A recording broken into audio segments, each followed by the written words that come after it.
আসসালামু আলাইকুম। ইরানের কাছে নতি স্বীকার করে পিছু হটল ডোনাল্ড ট্রাম্প। ডোনাল্ড ট্রাম্প পিছু হটতে বাধ্য হয়েছে।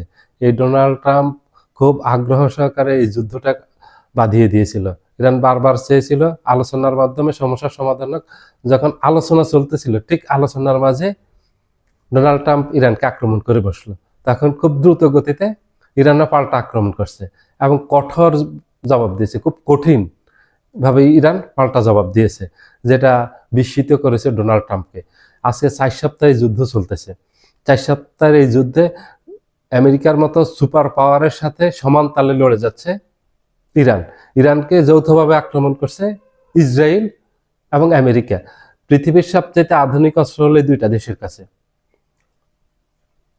আর আধুনিক যত অস্ত্র আছে পৃথিবীর, ধরা হয় যে ইসরায়েল এবং আমেরিকার কাছে সবচেয়ে বেশি আধুনিক অস্ত্র।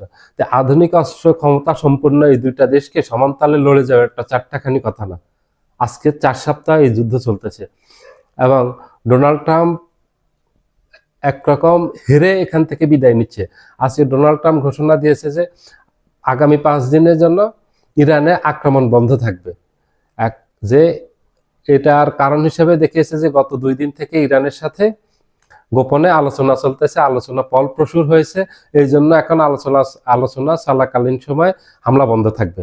বিশেষ করে ইরানের তেল শোধনাগার এবং এই যে পানির যেই স্থাপনাগুলি আছে, সুপেয় পানির, এই স্থাপনাগুলিতে হামলা করবে না, বিদ্যুৎ কেন্দ্রে হামলা করবে না। তো এটা অজুহাত দেখেছে। এখন ইরান অস্বীকার করছে যে এই ধরনের কোনো আলোচনা আমাদের সাথে হয়নি, আমরা আলোচনার খবর জানিয়ে না। কিন্তু ডোনাল্ড ট্রাম্প দাবি করেছে গত 2 দিন থেকে আলোচনা চলতেছে, আর ইরান এই দাবি অস্বীকার করছে। তো এই স্বীকার অস্বীকারের মাঝে এটা প্রতীয়মান হয়, এটা প্রমাণিত হয় যে ডোনাল্ড ট্রাম্প পিছু হটতে বাধ্য হয়েছে। কারণ হলো ডোনাল্ড ট্রাম্প আরো 3 সপ্তাহ আগের থেকে এই যুদ্ধ বন্ধের জন্য চেষ্টা করতেছে। চীন এবং রাশিয়াকে, স্পেশালি দুইটা দেশকে অনুরোধ করেছে যে ইরানের সাথে আলোচনা করার জন্য, যুদ্ধ বন্ধের জন্য, যুদ্ধবিরতির জন্য। তো ইরান রাজি হয়নি যুদ্ধবিরতিতে। ইরান একটা শর্তে রাজি, যে যুদ্ধ বন্ধ করতে হবে স্থায়ীভাবে।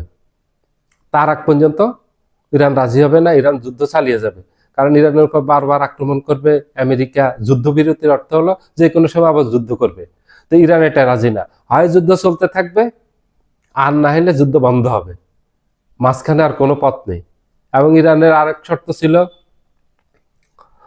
ইরানের যত ক্ষয়ক্ষতি হয়েছে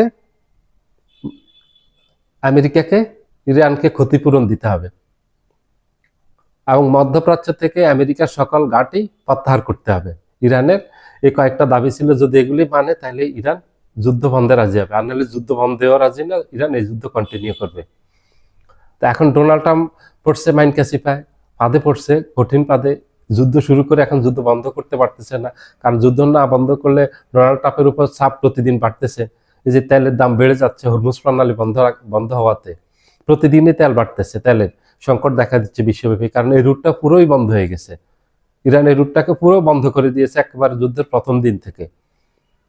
এখন বিশ্ব অর্থনীতিতে এটার বিশাল একটা প্রভাব পড়তেছে হরমুজ প্রণালী বন্ধ হওয়ার কারণে। আর এই হরমুজ প্রণালী বন্ধ হওয়ার জন্য দায়ী হলো ডোনাল্ড ট্রাম্প। এখানে যুদ্ধ শুরু করার কারণে, ইরানের বিরুদ্ধে আক্রমণ করার কারণে ইরান হরমুজ প্রণালী বন্ধ করে দিয়েছে। এখন চাপ বাড়তেছে ডোনাল্ড ট্রাম্পের উপর এবং নেতানিয়াহুর উপর।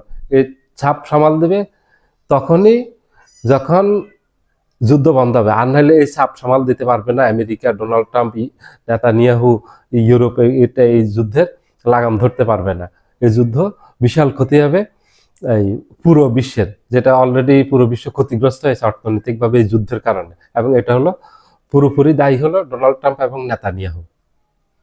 সবাই তাদেরকে দায়ী করতেছে এবং তাদের পশ্চিমা মিত্ররাও তাদেরকে দায়ী করতেছে, কারণ তাদের সাথে আলোচনা করে এই যুদ্ধ করেনি। এই যুদ্ধ এককভাবে সিদ্ধান্ত নিয়েছে ডোনাল্ড ট্রাম্প এবং নেতানিয়াহু। এই যুদ্ধের দায়ভার এই জন্য ইউরোপীয়রা নিচ্ছে না, এটা নেয়ারও কথা না। তো যুদ্ধ তখনই থামবে যখন ইরান রাজি হবে, ইরানের শর্ত মেনে নেবে। তার আগে এই যুদ্ধ এইভাবেই চলতে থাকবে। সবাই ভালো থাকবেন। আল্লাহ হাফেজ।